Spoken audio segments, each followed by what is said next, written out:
ꯑꯍꯥꯟꯕ ꯃꯛꯇꯗ ꯊꯧꯔꯝ ꯃꯤꯠꯌꯦꯡ ꯇꯥꯕꯤꯔꯤꯕ ꯑꯃꯗꯤ ꯇꯥꯕꯤꯔꯤꯕꯁꯤꯡꯕꯨ ꯄꯨꯁꯄꯔꯥꯅꯤ ꯂꯥꯏꯁ꯭ꯔꯝ ꯑꯃꯗꯤ ꯖꯤꯕꯟ ꯅꯥꯎꯔꯦꯝ ꯑꯅꯤꯅ ꯈꯨꯔꯨꯝꯖꯔꯤ ꯍꯧꯖꯤꯛ ꯑꯃꯨꯛ ꯂꯥꯟꯊꯣꯛꯆꯔꯤ ꯏꯁꯩ ꯁꯛꯅꯁꯤ ꯊꯧꯔꯝ ꯑꯩꯈꯣꯏꯒꯤ ꯅꯝꯕꯔ ꯍꯥꯡꯗꯨꯅ ꯊꯝꯖꯔꯦ 7005 707808 नंबर अमुक्तंग हन निंगसिंगजगे 7005 707 नंबर सिदा call तौबिदुना ngaiha pothaminaba yaba entertainment oiba thorom sida saru yabiyo dongi khoida beisai amamam tang khudol tambiyo umnamak thagacheri tonga tongan ba platform singda thorom asibu tabiriba amadi yengbiriba sing adongi su saru yawi mayam so try tawbiyo soidana call phangba oibiyo na mayam da wish tawjari असगे live ता संबिरकपदा याम यांगबो मतम दे से रंजिता के साम live ता लेबिरमे तराम नोचरी बिजिया चनु good afternoon खुंजा मयुम योरेन बा Meitei तराम नोचरी miss Tandon इचे पूर्णिमा से ओइनाम मामा खेदाबती तराम नोचरी चेलांगलेन तो नसेम इबों कॉल दी लाखे को अदो बाबो यामद्री कम दौसिगे इबों इसे मते मसुंगंग थोक्सरा यामनबा हाइतारे यामनबा मते मसुम को अहौबगी अखोगी सेहौ इसे हाइतारे इसे स्टाइल दा ट्रेक यावदबिदा हौरोइबो हौरजा मी कॉक्शन जेबा होय होय अदुम चंगसन बिरो हाइतारे इसे मतेक सिदा ताबिरगा mayamna hena saru yabiro thorom asibu mapung phan biyo haijari di sei si karam bisai nuchen khudon tam do si mayam koption ba yabi sei si karam bisai amma hekta di ya doi bung ado saigi mayam khoi radio da tabiraga su ko mobile phone da tabi khudong sab leiraga di som da sangbiro ojini som de hek leibasina hek kauna ba ngangna ba adum khudong sab se phangi dana radio da tabiri ba mayam di kana kana tari bno kana kana lummi som ta khangdrami ko phangja deba aduna YouTube ta thogla akanda ngha kauna bagi sa ta tholei sing jai tare adugi khudong sab do leibiraga di dum thokpiro na du sai jari kok thok pa ya bi sei si khara phajabana di kok thok ta khara phajabana tawsi bo adu de ani choi jaina la sira yai adu su choi jaina rabi shamlang laktagi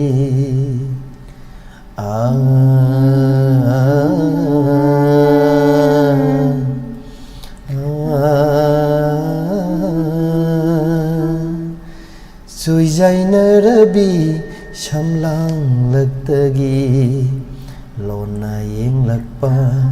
mit yeng duna kari pakhono saning liba gulab manbi sinbana karamba wahainu liba ngauhale aibu leita pham khangdana ngauhale aibu leita pham khangdana ngauhale sanchina pelalaji mayam khara sum jam khale hai tare thagasaibo phajabei saima narsima paisale mama daina kaksing jaya konthokjam ninimeno namairakpam kakajiten ahaibam taram noksari Gayatri Hairom ise mutum langlembi jara jara paisalais akoi mama se mama me ma yendre bamga se o sai koksan gi bedo ise subita hijam ise du ningsing e thagachari khaba adudi ibong yare da babok se babok si gi sang di yare lore ko cha adoragadi ahan ba color se kanano se yeng tho ase Romita khudon tawri Romita sana sam taram na ukchari adudi yengasi ko Hello Hello Hello Laina hawra ba kainom tore Janga check tawbi Hello Hello Tabi bra Hello Miss Tajare ming leifam haibiu Sir I khadin bagi nama kemal ngandi taram nok chari isai sangna si program asi da saram saruk yabirakpanina karam isai khudon tambidoino asa yahok thembagi sai ma khudol tamjarak yahuk thengbagi yahau thengbi sei ma khudol tamake hairi hoi yahuk sei je maro yam leitroi bo hoi lei isai yahuk nganbagi haide yahuk thengbagi haijele haitare ko khudon tambirasiro hoi sar hawjara sar hobiro yahok thengmali da ko aigi nungsiba hawdopina balaita banani ai shira tumse pharoi khalu banani ai shira nungsi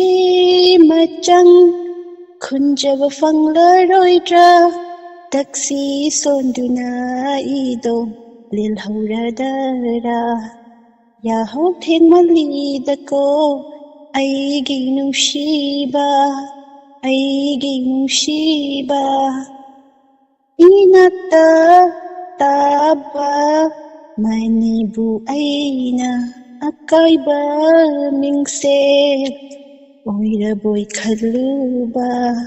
mapal thongi kuyomda miyoibagi magul lepluba chakridako nungsi machang khunjaba fanglaroidra taksi sonduna idom lil hauradara yahok thengmali dako aigi nungsiba inata chariba lemlei se karam ikhutsina pharasige phadabadi yade michiten bukaplaga phabangamgadara mahakpu chakridako nungsi machang khunjaba fanglaroidra taksi sonduna idom lil hauradara loijaragi yahuk thengbagi sei sidi wow wairi jine khodi yam phajai hai tare thagasari call tawbiraktuna thoram apung phan bagi dam amukana yam phajai sei su phajai sei adagi khonjen su dum phajai hai tare chango khonjel su nuksi bu ko sei su phajaba sei yam phajabi sei ni thagasari thank you mathang gi kolar dam khulong sa pijage mama bala kunjengbam taram nok cheri ise mani tombiyum nam thaga cheri pakhang ari basamje chabam good afternoon dipsan angom iravati rengbam iche subita nauroibam thaga cheri pakhang ari ba haira ke rom ni jani pakhang anau ba haida no onthokhrabane bako koi pakhang ari bagi mingse ando pakhang anau se onthok suya yada wari da du yeng sibu onthok onjin je hoji kan je mayam je am sigi kaino sida yam nungai nari bane ming onthok onjin je hoi do kaino tawra di fine lo doini limit hanjala ade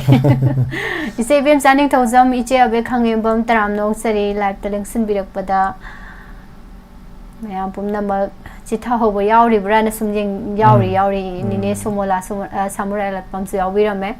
yam nungai jai thagachari kolar zara laktinga sida ming ayamba role semdam kauza hoge tawbani nine jamuna ningombam ibungbo pen lukram taram nokchari mayam pumnama kaka khamba toizam barjesori takhel sangbam thagachari Thagasari, mathangi kola mu yang jage. Hello. Hello, good afternoon. Now jibanga. Pusani ga hamada kurumjari now. Taram nok sari je. Kay nang jana lagi now ni di. Ngasi se ai gidi thau tot pa hai tare ne. Thau yaw bi sang mathel ma sajare. Na puspani di kay jara ba? Ise akhoi gidi ngasi se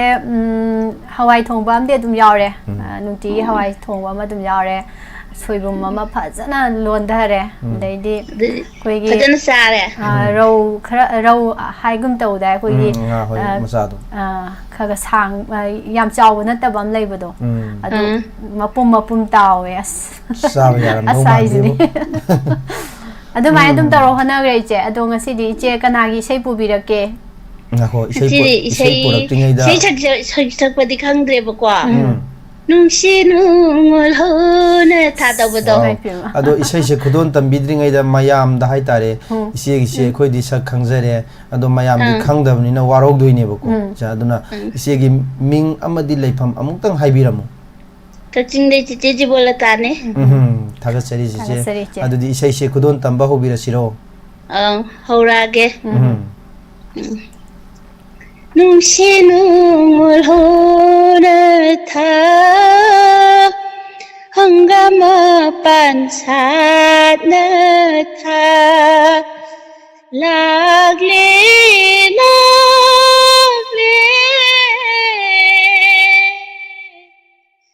o parin tha nungsi nungol hone tha chumrai ma pansa na tha bombi sekla ngai na tha ai no ma pan cha na tha lagle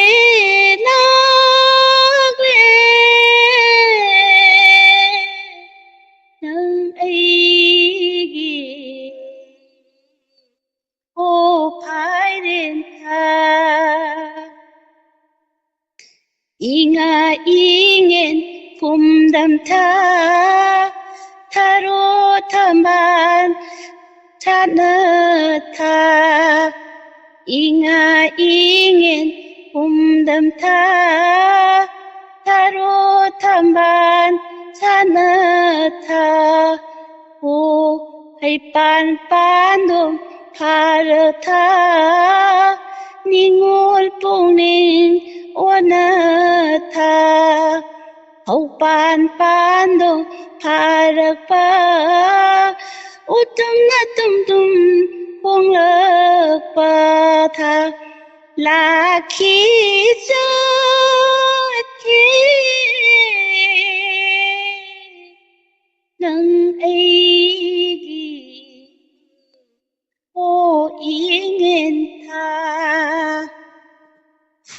lang ban nung cha ki je bi chanari lai rang na ngai je bi lang ban nung cha ki je bi thabal gi mangana lai ting gi la khi cha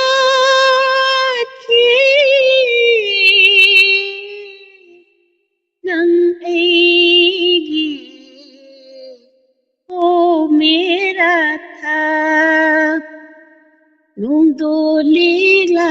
ke na tha ning tham ulen lam bi tha nung do ligla ke na tha lai chin na palun khana tha lakhi sakhi nang ai gi o wa jin tha nung sin ngol hu na tha hangama pan cha na tha nung sin ngol hu na tha chumrai ma pan cha na tha nung sin ngol hu na tha ching thau ma pan cha na tha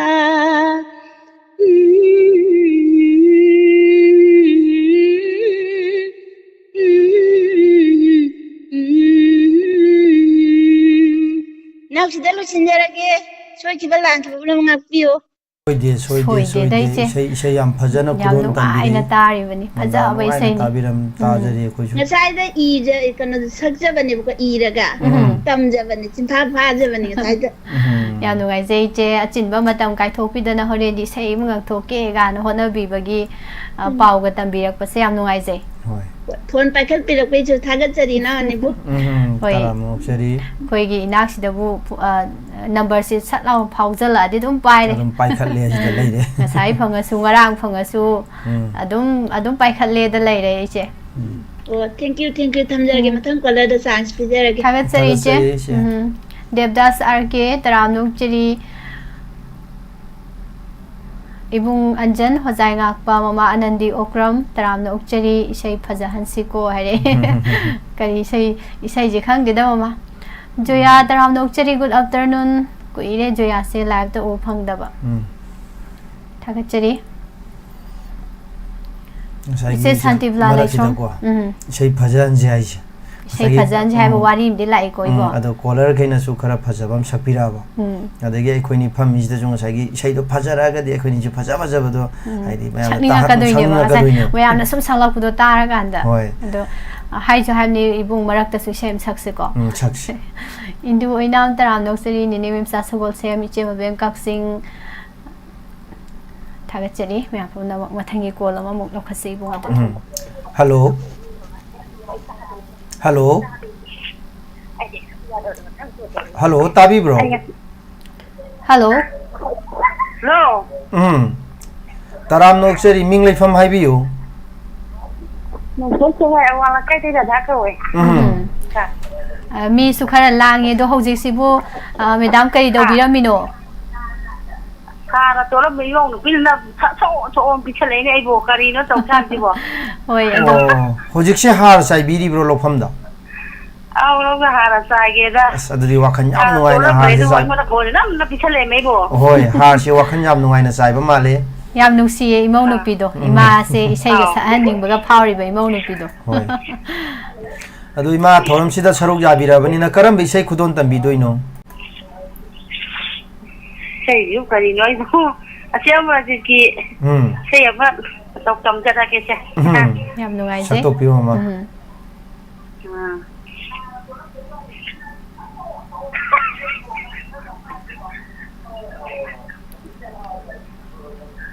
isai haubira asiko meda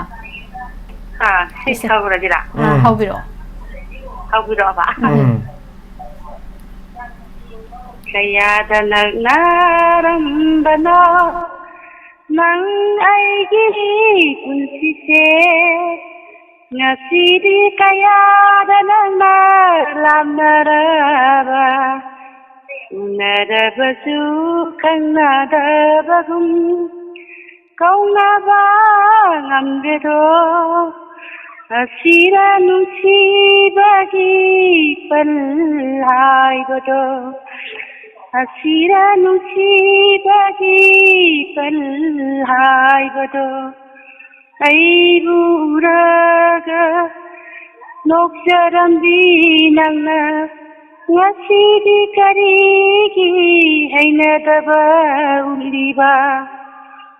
hangingbani wangse nangi thamoida hanjabasi natana hangjabadi ngamdedo kaya da nagrambano nangaigi kunchiche ngasidi kaya da nalamnaraba ai chinong manangna nungchibadi lengrabani thamoigi nulungna thangkiba nangi khongthangna karamba wahangi pakhono chalamba kaya da nagrambano nang aigi kunchiche ngasidi kaya da nalamnaraba koi chal lage jaja 이몽 높이는 높살라 보다 노래.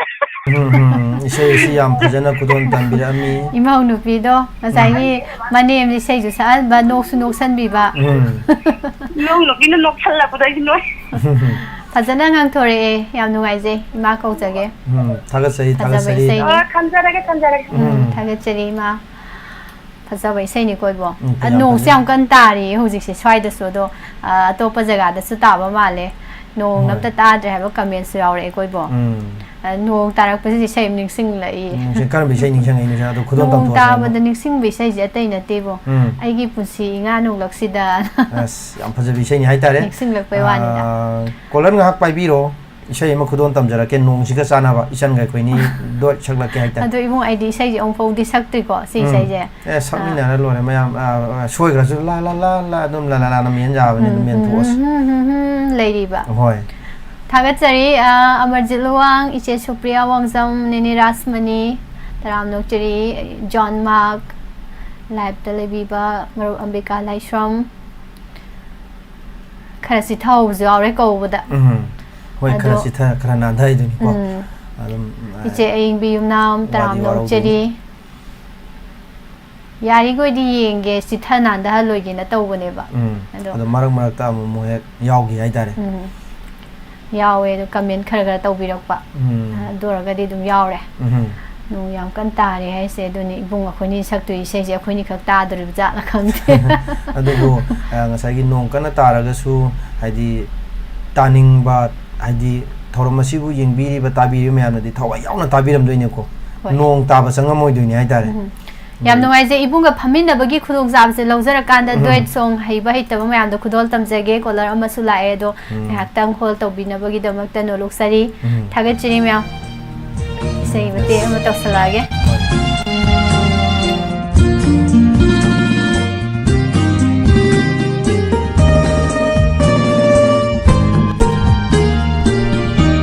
aigi punchi inga nong laksida thabal oina ngalaro nong liktana sam thokraba thajaba na asagi ning hulhan biro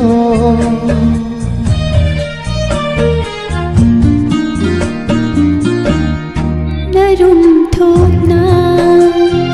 ning chờ ning bi ai si nụ chào ba tai vang na đi cài khang da bi ni ai khi roi da ra aigi punchi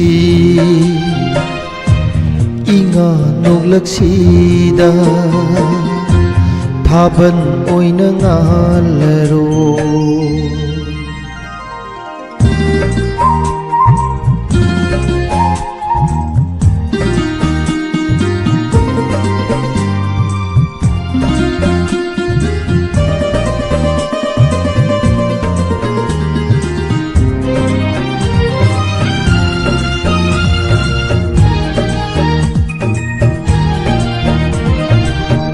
banai ba matam gi khongjat nang suwahang kayahang lanu ang libawang achum bani pum namaki pau khum na na hangi hon banai ba matam gi khongjat nang suwahang kayahang lanu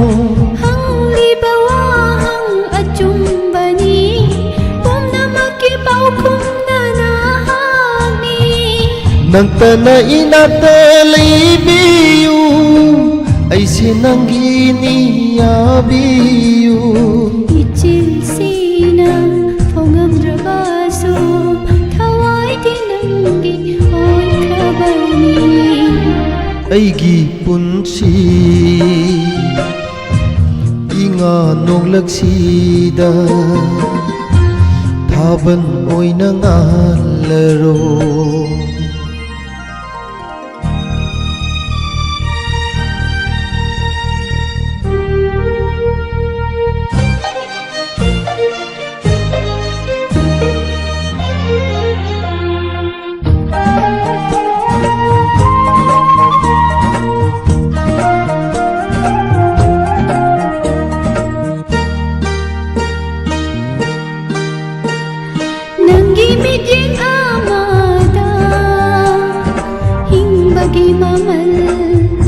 ꯄꯥꯝꯖꯔꯤꯕꯤ ꯑꯩꯅꯤ ꯂꯩꯀꯥ ꯐꯅ ꯁꯥꯠꯂꯔꯣ ꯑꯩꯒꯤ ꯄꯨꯛꯅꯤꯡ ꯂꯩꯀꯣꯜꯁꯤꯗ ꯂꯥꯏ ꯄꯥꯛꯊꯤꯕꯤ ꯑꯩꯍꯥꯛꯀꯤ ꯂꯝꯖꯤꯡ ꯃꯌꯥ ꯑꯣꯏꯕꯤꯌꯨ ꯅꯍꯥꯛꯅ ꯄꯨꯟꯁꯤꯒꯤ ꯑꯔꯣꯏꯕ ꯃꯤꯀꯨꯞ ꯐꯥꯎꯕ ꯅꯪꯕꯨꯗꯤ ꯊꯥꯗꯣꯛꯂꯔꯣꯏ ꯄꯥꯝꯃꯨꯕꯤ ꯑꯩꯒꯤ ꯄꯨꯟꯁꯤ ꯏꯉꯥ ꯅꯣꯡꯂꯛꯁꯤꯗ ꯊꯥꯕꯜ ꯑꯣꯏꯅ ꯉꯥꯜꯂꯔꯣ ꯅꯣꯡꯂꯤꯛꯇꯅ ꯆꯥꯝꯊꯣꯛꯈ꯭ꯔꯕ ꯊꯥꯖꯕ ꯅꯪꯅ 아사기 예닝 hulhanbiro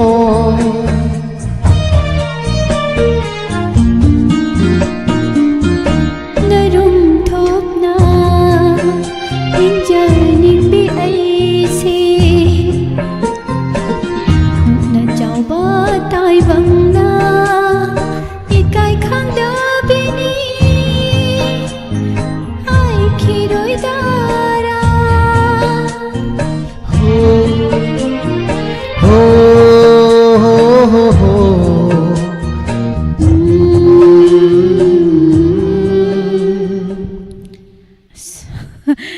isai nga ngai sakpui isai ga man di bung kainom tawi isan pakat pra pa budi pakate ing ing budi lawi ba isai je ada aina yam kaino taw yam lu ba isai su nate do su je ne yau na ba jing ba jungam de haite ba hoi adu haita khudon tam gre mayam na sudum haidi फजना ताबिरंगनि न खंजे हाय तारे को होय मयाम दि सै ताब लोय हायरबनि होय या नुवाइजै थागचरी मयाम पोमदमा थागचरी इसै मंगसी नोंग मरक सिदा लानथोकसबा थागचरी ग्रेसी मंगाल गुरु मयुम अमारा निबलारे सांगथेम इबुंग जितेन तोंगब्रम तरहाम नौचरी चे सुप्रिया थागचरी ब्रजेश्वरी मयाम पोमदमा इबुंग अंजन नेने हेलेन चे शांतिबला गायत्री हैरोम मिस टंडन मरु अंबिका लाइश्रम इचे अबे खांगेबम देवदास आरके मयाम पुमनमक थागचरी इचे सारानी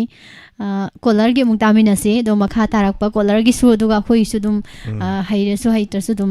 इसे सकनसिनिना होय खुदोन दुम सकमिनसे सरुक याजरके हाइतारे होय अदि मथंगी कोलर समुल लखोसि संगो हेलो हेलो तराम नोक्सरी मिंग लेफम हाइबियो ꯑꯩꯒꯤ ꯃꯤꯡꯁꯦ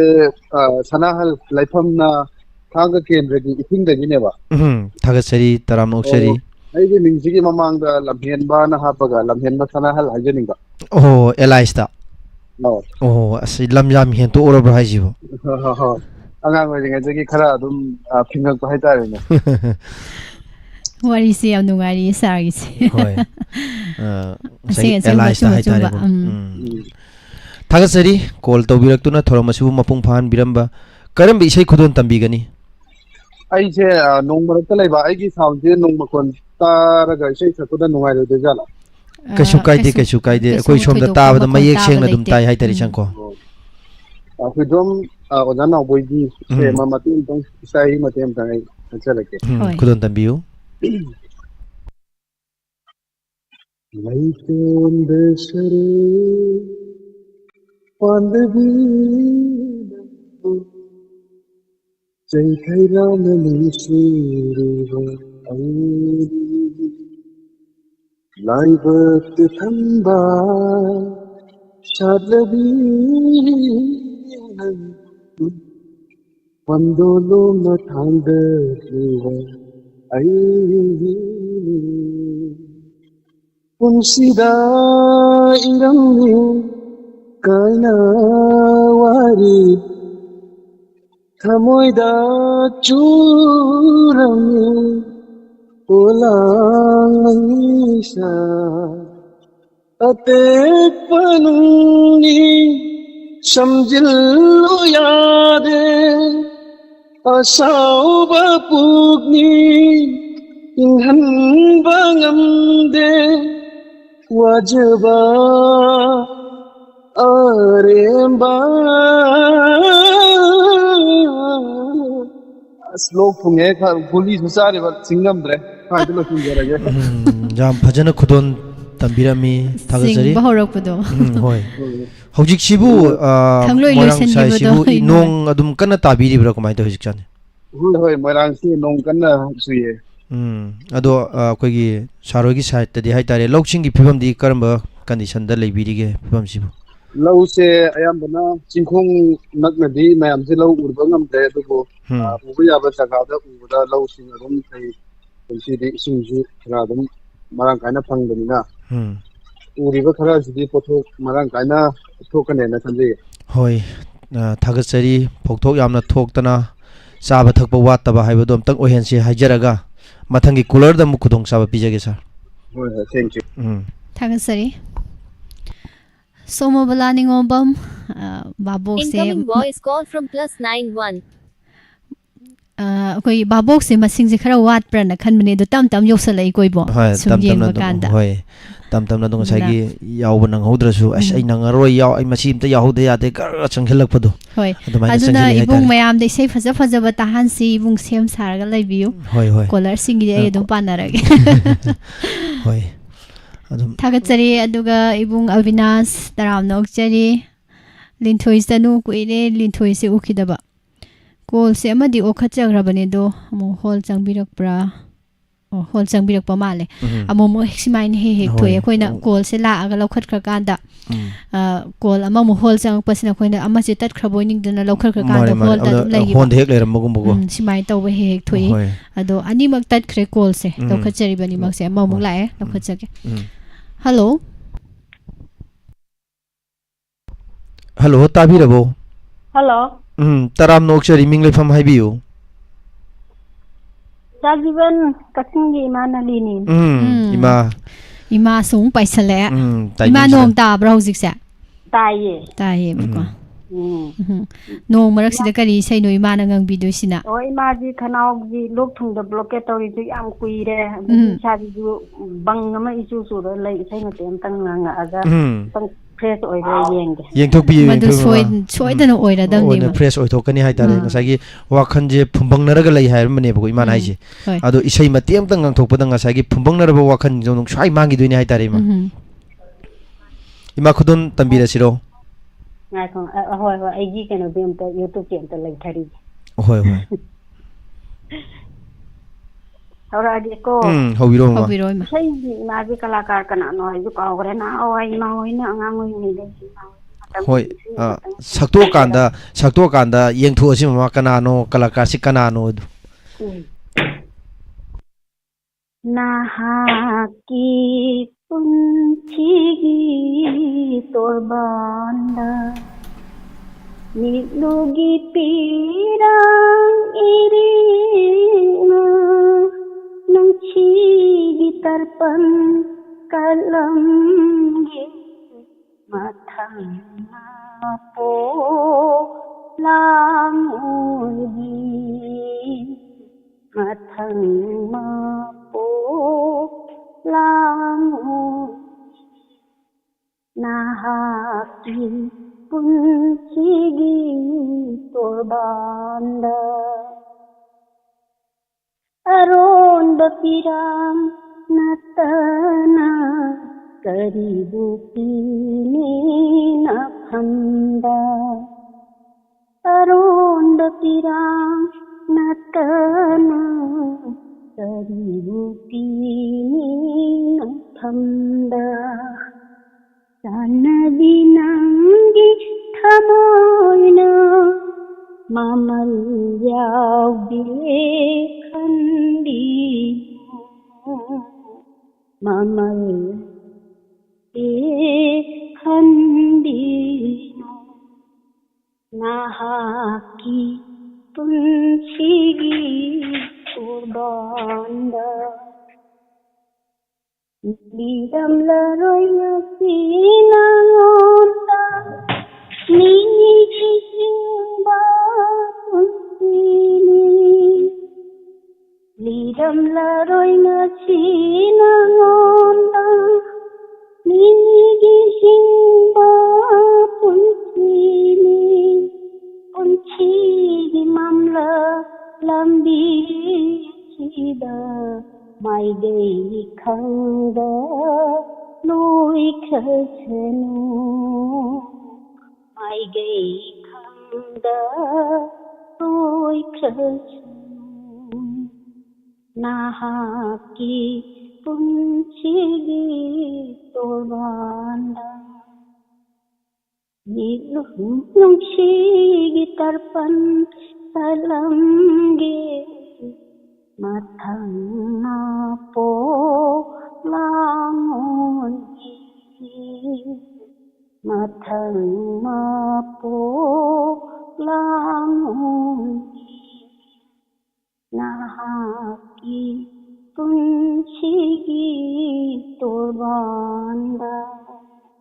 ꯂꯣꯏꯁꯤꯟꯖꯔꯦ ꯏꯆꯥꯅꯤ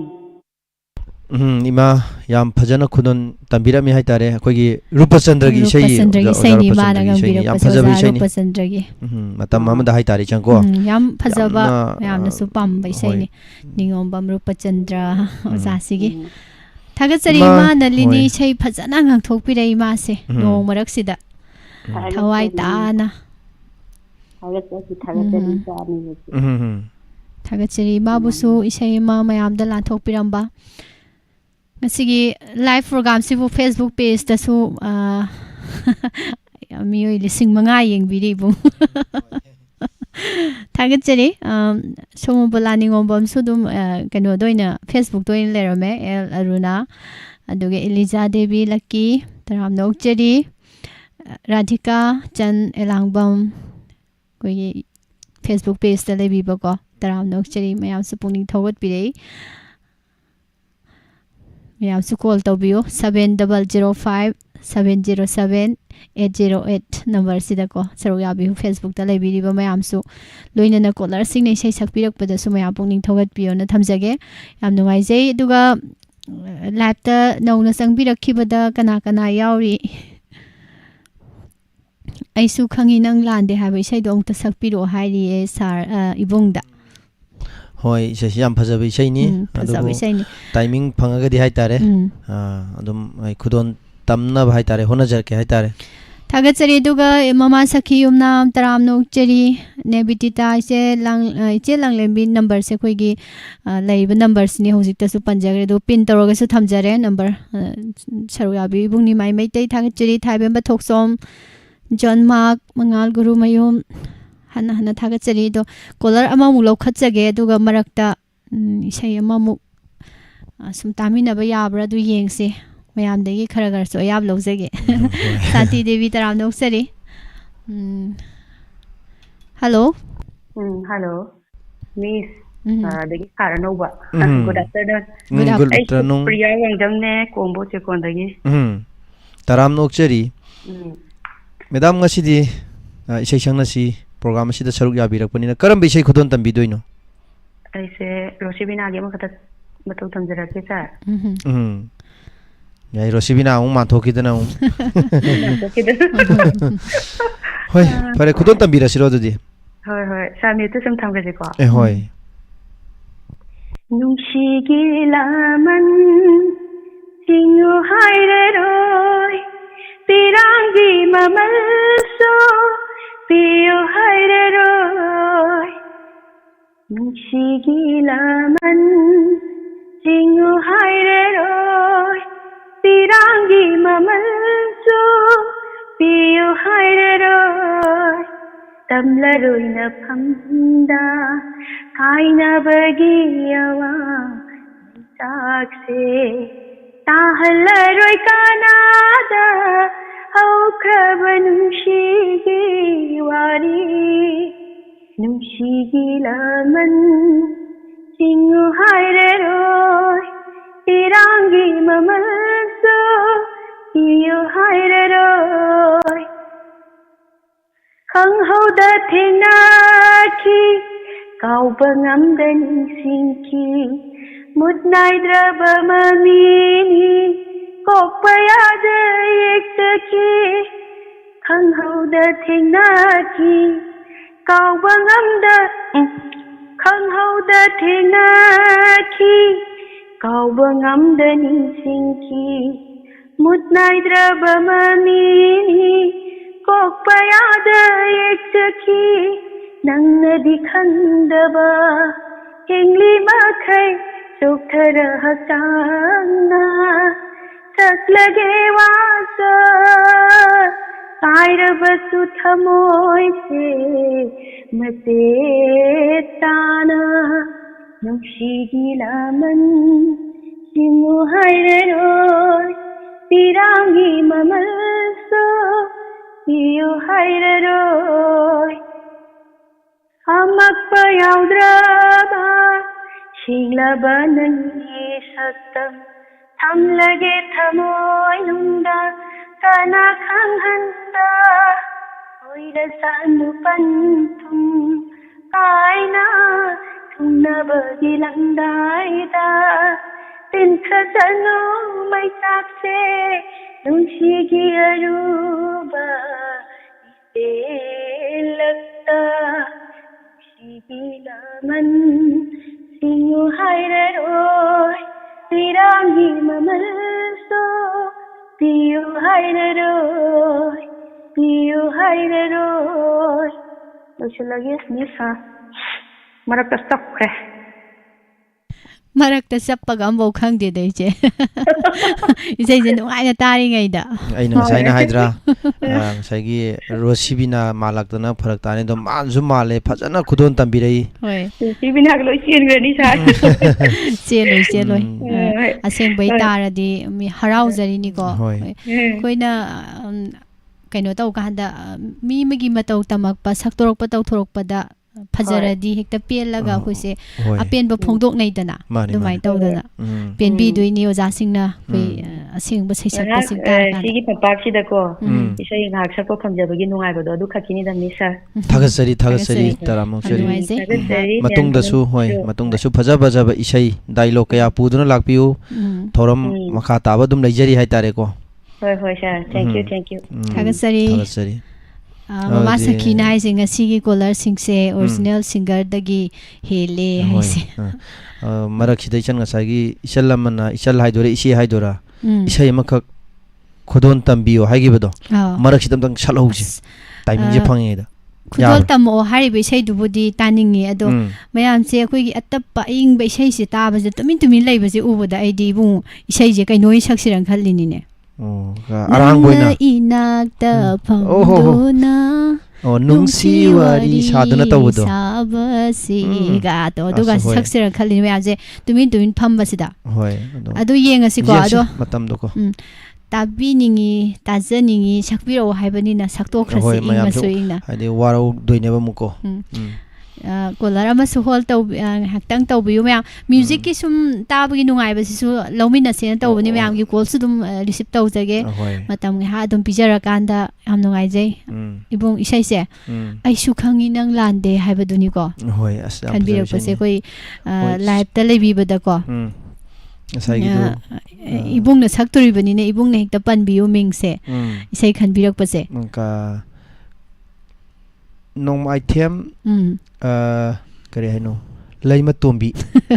ꯃꯥꯂꯦꯝꯉꯥꯟꯕꯤ ꯍꯥꯏꯕ ꯑꯣ ꯑꯩꯅ ꯉꯁꯥꯏ ꯂꯩꯃꯗ ꯃꯤꯠꯁꯦ ꯀꯩꯅꯣꯝ ꯇꯧꯔꯤ ꯑꯗꯨꯅ ꯏꯕꯨꯡꯁꯦ ꯃꯤꯠ ꯃꯔꯤ ꯄꯥꯜꯂꯅꯤ ꯍꯥꯏꯕ ꯄꯥꯎꯁꯨ ꯇꯥꯏ ꯑꯊꯨꯕ ꯃꯇꯝꯗ ꯌꯥꯝ ꯅꯨꯡꯉꯥꯏꯇ꯭ꯔꯦ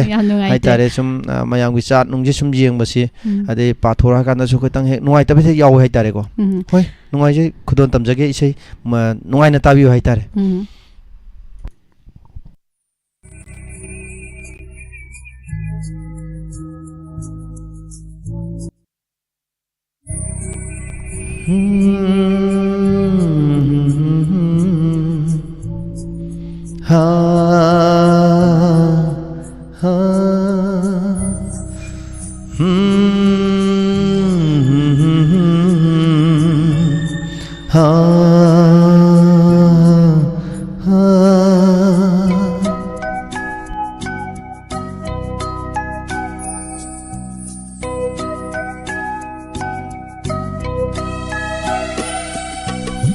ꯑꯩꯁꯨ ꯈꯪꯉꯤ ꯅꯪ ꯂꯥꯟꯗꯦ ꯍꯥꯏꯕ ꯄꯥꯎꯊꯣꯛꯄꯤꯕꯅꯤ ꯃꯤꯌꯥꯝꯅ ꯑꯩꯁꯨ ꯈꯪꯉꯤ ꯅꯪ ꯂꯥꯟꯗꯦ ꯍꯥꯏꯕ ꯄꯥꯎꯊꯣꯛꯄꯤꯕꯅꯤ ꯃꯤꯌꯥꯝꯅ ꯂꯥꯟꯖꯗ꯭ꯔꯕꯤ ꯅꯪꯒꯤ ꯄꯨꯟꯁꯤꯗ ꯆꯝꯖꯔꯕꯤ ꯅꯪꯒꯤ ꯃꯥꯏꯊꯣꯡꯗ ꯑꯃꯨꯕ ꯀꯥꯂꯤ ꯇꯩꯕꯤꯈꯤꯕꯅꯤ ꯑꯩꯁꯨ ꯈꯪꯉꯤ ꯅꯪ ꯂꯥꯟꯗꯦ ꯍꯥꯏꯕ ꯄꯥꯎꯊꯣꯛꯄꯤꯕꯅꯤ ꯃꯤꯌꯥꯝꯅ ꯋꯥ ꯋꯥ ꯃꯌꯥꯝ ꯊꯥꯒꯠꯆꯔꯤ ꯄꯤ ꯌꯥꯎꯗ꯭ꯔꯕ ꯃꯤꯠ ꯏꯔꯥꯁꯤꯗꯀꯣ ꯄꯤ ꯇꯥꯔꯛꯀꯦ ꯇꯧꯋꯦ ꯃꯇꯥꯡꯁꯦ 이세이시다 이세이시다 비디 야우드바 따라가봐 따라게디 떠오리고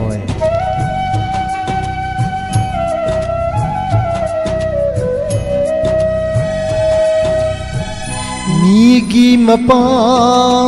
따라가 낭불라나 럭킴바니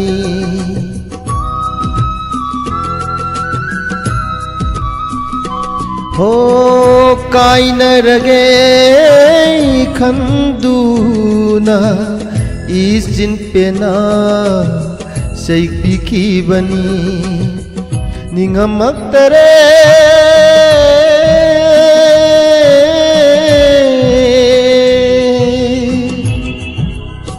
निंगमक्तरे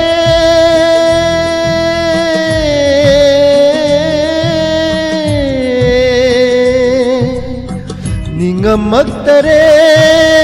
ngasidi laglone nangbu sanabi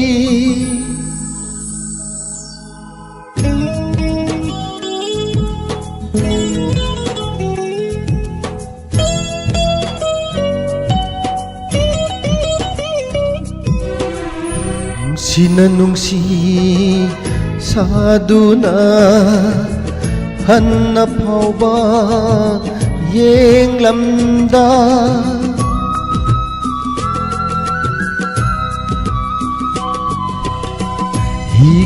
hikna kapladuna aigi maikai yeng haubi nangbu karam leli bage nangbu karam libage ngasisu aibu ngairi bara aisu khangi nanglandi haiba paukthokpibani miyamna lanjadrabi nangi punsida samjarabi nangi maithongda amuba kali taibikibani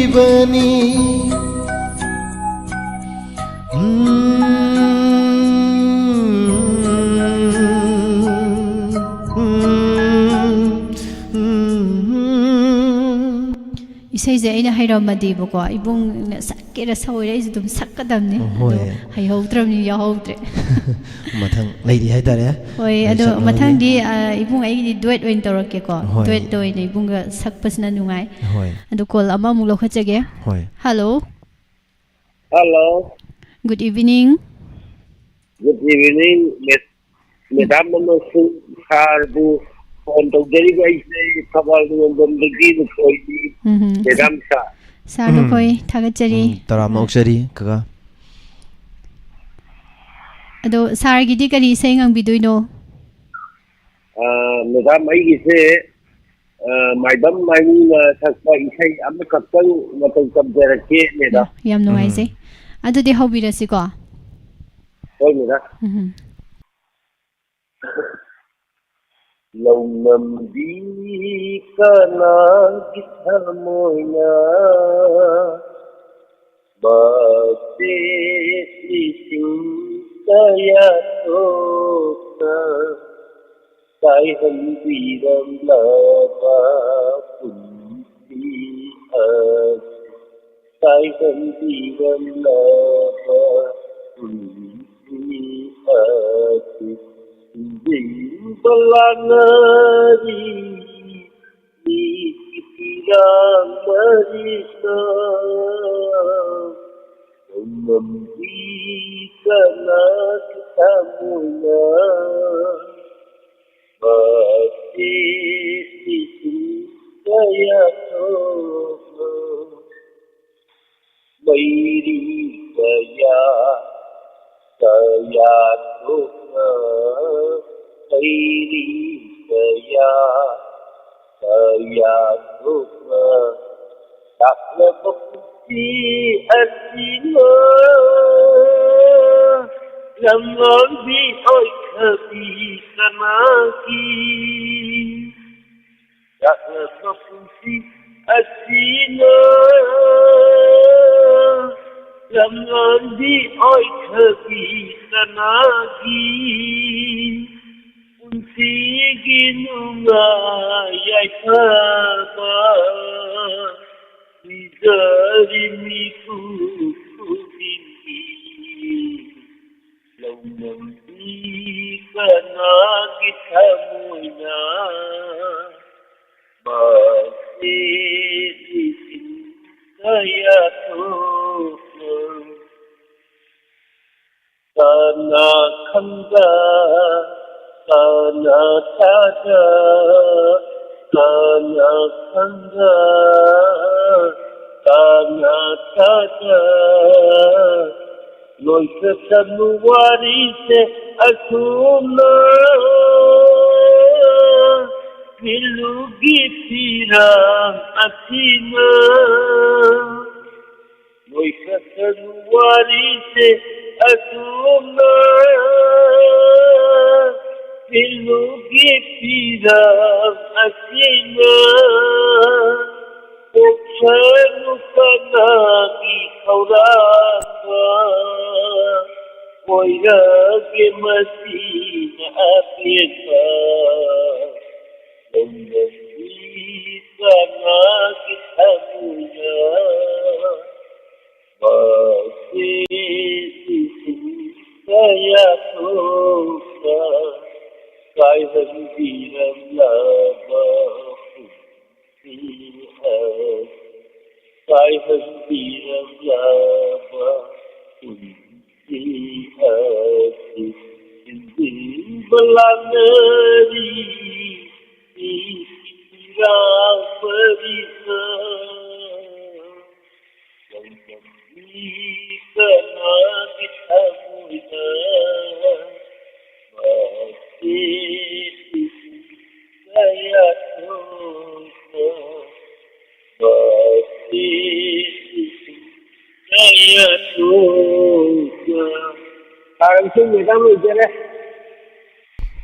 kaka isai si am phajana saktok pire hai tare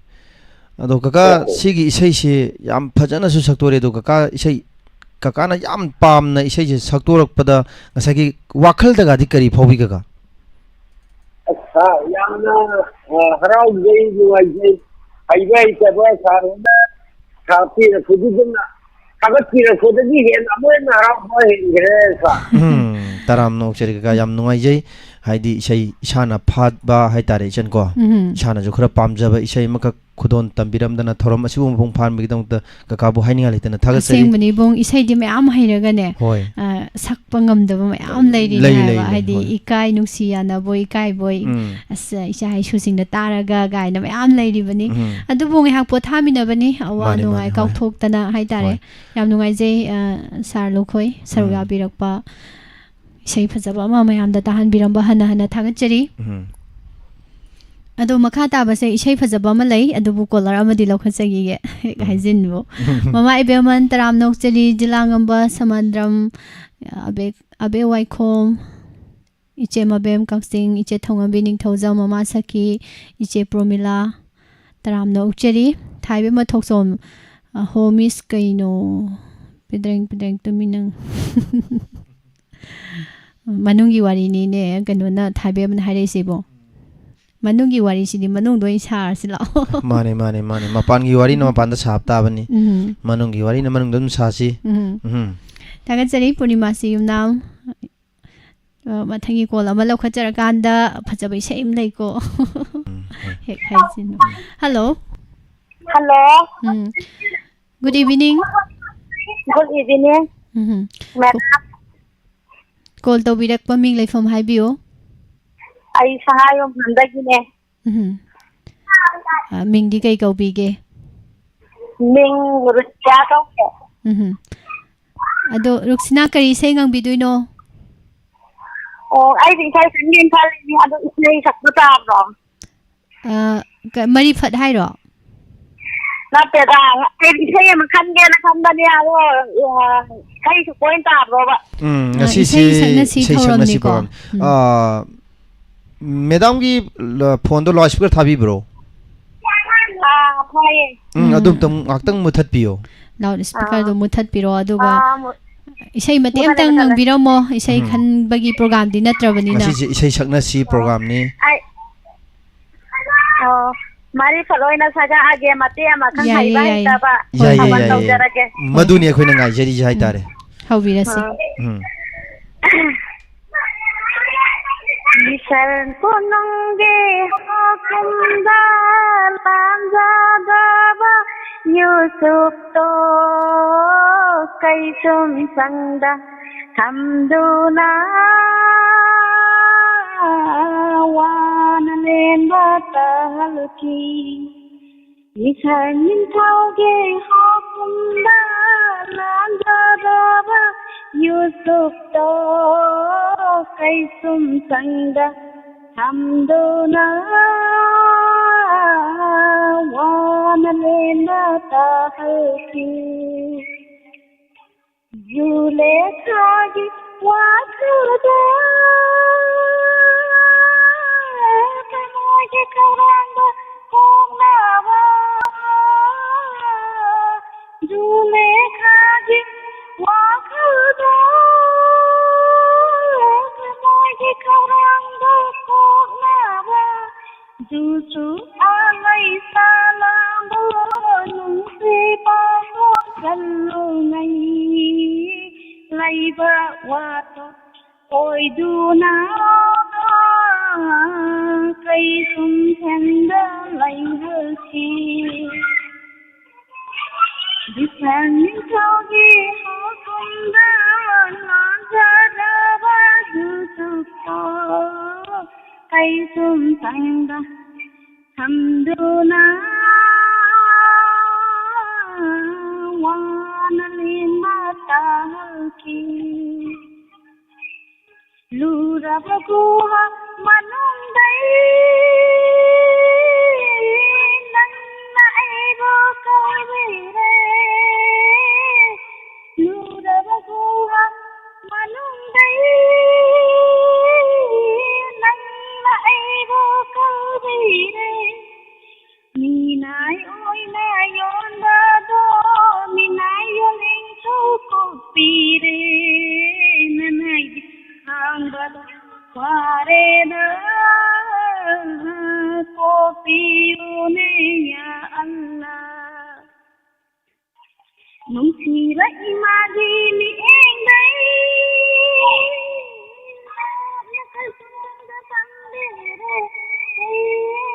Nungsira imagi tamta sa sanagba so pangamde Madam ai ba chandara ge wa bom daw de Wow, ma yauri ai sini. Tingga da ne phalai tingda di ya de ba du na ne ba O tho na fajagre mi yam atang na taba phangbani ko ibo mari phatse. Ado idi ruksina se sei sa amaroidra na warur bani duga di yam phajana mari phase hekta singdara ibo. Thagasari thorom masibu mapung phan Ado bi ya na mi dan ko te na ko ai saru ya de ya ba ko taw ba ti so bang thang ra ba Khubi theng ba gi do khubi je i tho ka na phanggadabani meda khubi i thokri bodi phone je pak phangdau mande bai pangan tin na bi ba oi san hoi matung tarak ju thorom mayam da sudum yawi voice no haje hotna bagi makha khara pole call phangbase aduna matung tarak pada su thengna si yam nungai jai mari phat phajai pajam phaje Thagasari Mama Kumam Bimolata Taramnung Chiri Je Supriya Wongzam Mama Nalini Mayalambam Iche Subita Hijam Iche ꯄ꯭ꯔꯣꯃꯤꯂꯥ ꯊꯥꯒꯠꯆꯔꯤ ꯑꯗꯨꯒ ꯄ꯭ꯔꯣꯒ꯭ꯔꯥꯝꯁꯦ ꯌꯥꯝ ꯅꯨꯡꯉꯥꯏꯔꯤ ꯍꯥꯏꯕꯤꯔꯛꯏ ꯊꯥꯒꯠꯆꯔꯤ ꯂꯛꯁꯃꯤꯀꯥꯟꯇ ꯏꯔꯣꯝ ꯃꯔꯤꯐꯠꯇꯥꯁꯤ ꯐꯖꯩ ꯊꯥꯏꯕꯦꯝ ꯃꯊꯣꯛꯆꯣꯝꯅ ꯍꯥꯏꯔꯤꯁꯦ ꯑꯩꯁꯨ ꯃꯅꯨꯡꯗ ꯆꯪꯉꯛꯁꯤꯔ ꯈꯪꯗꯦ ꯋꯥꯔꯤ ꯁꯥꯟꯅꯅꯤꯡꯉꯤ ꯍꯥꯏꯕꯅꯤ ꯃꯅꯨꯡꯗꯕꯨ ꯆꯪꯉꯛꯑꯗꯤ ꯑꯗꯨꯝ ꯁꯥꯟꯅꯔꯦ ꯊꯦꯡꯕꯨ ꯊꯦꯡꯅꯔꯗꯤ ꯑꯗꯨꯝ ꯎꯅꯔꯦꯗꯣ ꯊꯥꯒꯠꯆꯔꯤ ꯑꯗꯨꯗꯤ ꯏꯕꯨꯡ ꯉꯁꯥꯏꯒꯤꯗꯣ ꯏꯁꯩ ꯐꯖꯕ ꯑꯃ ꯂꯩꯕꯗꯣ ꯍꯣꯏ ꯑꯗꯣ ꯍꯧꯔꯁꯤꯔꯥ ꯍꯧꯔꯁꯦ ꯑꯗꯣ ꯀꯣꯂꯔꯁꯤ ꯉꯥꯛꯇꯪ ꯄꯥꯏꯕꯤꯔꯣꯅ ꯑꯝꯇꯪ ꯍꯥꯏꯖꯕ ꯇꯥꯔꯦ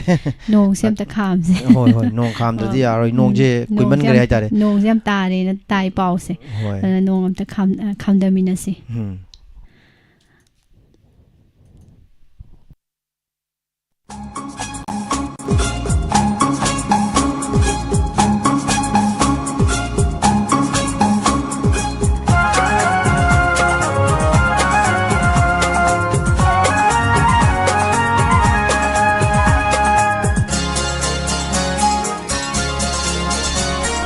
ꯂꯩꯔꯥꯡꯁꯤꯡꯅ ꯍꯥꯏꯅꯩ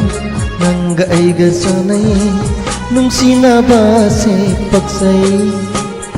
ꯈꯨꯏꯃꯣꯁꯤꯡꯅ ꯉꯪꯂꯤ ꯄꯨꯛꯆꯦꯜ ꯈꯪꯗ ꯅꯪꯒꯤ ꯊꯃꯣꯏ ꯄꯤꯔꯨꯅꯨ ꯑꯩꯒꯤ ꯃꯄꯣꯛꯁꯤꯒꯤ ꯂꯦꯞꯂꯕꯅꯤ ꯊꯥꯖꯧ ꯊꯥꯖꯧ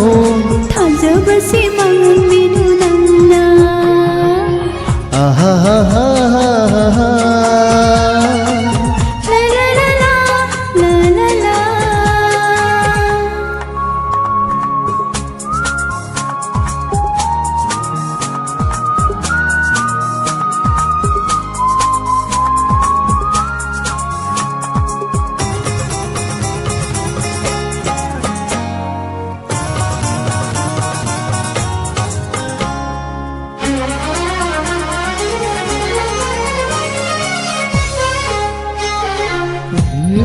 ꯄꯨꯟꯅꯤꯗꯅꯕꯤꯒꯦ ꯈꯜꯂꯕ ꯃꯤꯀꯨꯞ ꯈꯨꯗꯤꯡ ꯆꯨꯑꯣꯟꯈꯤꯅꯨ ꯂꯦꯞꯆꯒꯦ ꯄꯥꯃꯦꯟꯒꯨꯝ ꯂꯦꯡꯗꯅ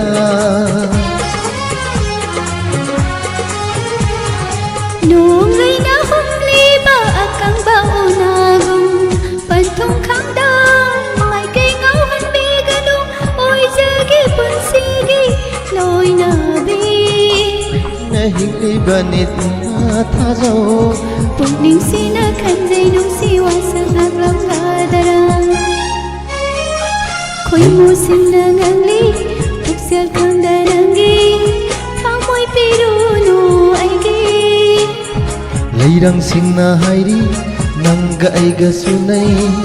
ꯅꯨꯡꯁꯤꯅꯕꯁꯦ ꯄꯛꯆꯩ ꯃꯄꯣꯛꯁꯤꯒꯤ ꯂꯦꯞꯂꯕꯅꯤ ꯊꯥꯖꯧ ꯊꯥꯖꯧ ꯊꯥꯖꯕꯁꯦ ꯃꯥꯡꯍꯟꯕꯤꯅꯨ ꯅꯪꯅ ला ला ला ला ला ला आहा आहा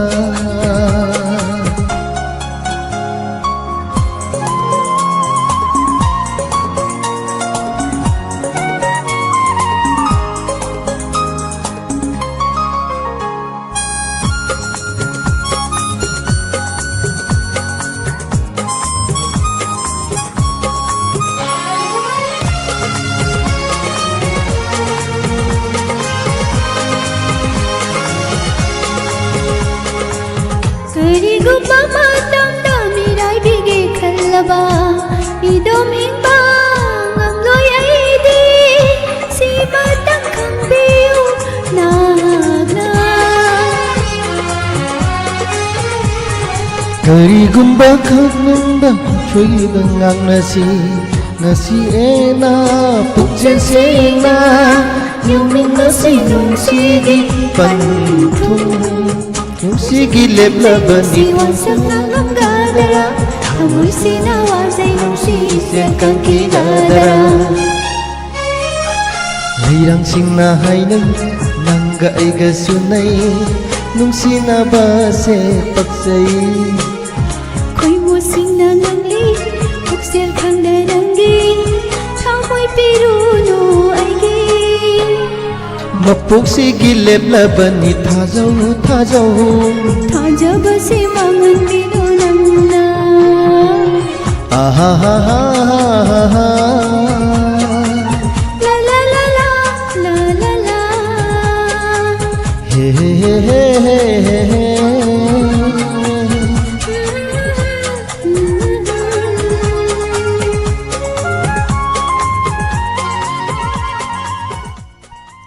इसे खरसु तेनबसिना फैको जर लाउन सा जर लाउन होइगिबा होय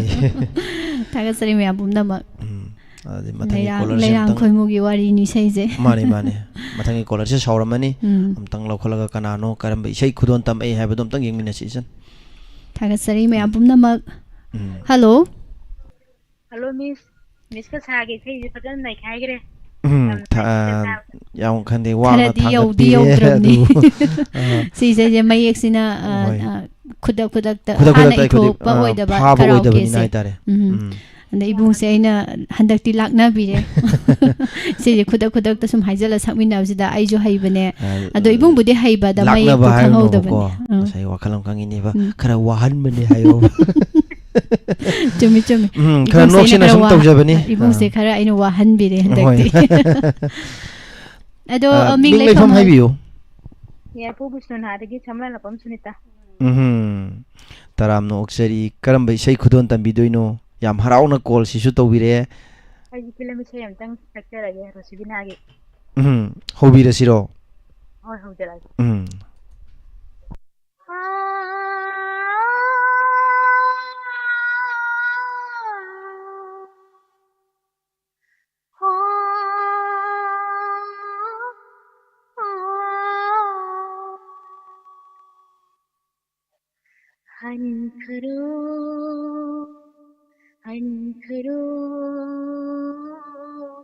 हंखरो नंशु वारम लेने पुंची सिंथा पोवदा लाओ हरिन अमु अनोब आसाना थल्लबा अयु आमा उदुना हंखरो हंखरो हंखरो नंशु वारम ननी पुंची सिंथा पोवदा ऋतु मान पूरक मखल कयागी मैशानी बनिसारेगा बनिसागरे बनिसारे गरे सानिसारे गमपा ऋतु मान पूरक मखल कयागी मैशानी ताइबंग मपोक ओइरो बना नाहक लागली लोचैनी नाहक जथे लेंगम दे हंखरो हंखरो हंखरो नंशु वारम ननी पुंसी सिंथा पोवदा थोरगे थाजा मासु इंहले माले पुंबा थोरगे थाजा मासु